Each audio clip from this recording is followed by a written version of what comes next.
6 lica od Istoko, 3 od Sveти Nikole, 2 od Kočani i 1 od Štip се приведени у Тринава во акцијата Лотос на МВР. Тие биле дел од голема дилерска мрежа на дрога која била распространета во 8 градови во државата.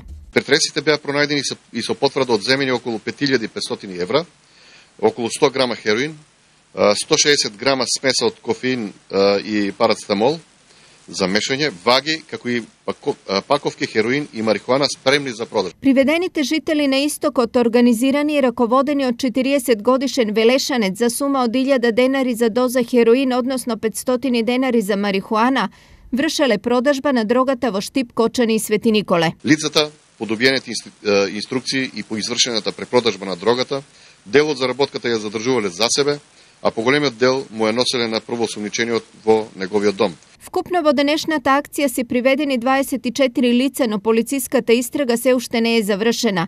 Дополнително треба да се утврди од каде Велешанецот ја набавувал дрогата и дали освен приведените дилери во наркомрежата има вклучено и други лица. Од полицијата најавуваат детална контрола на регионално и локално ниво со цел да се дојде до најситните дистрибутери и наркомрежата да биде целосно разбиена.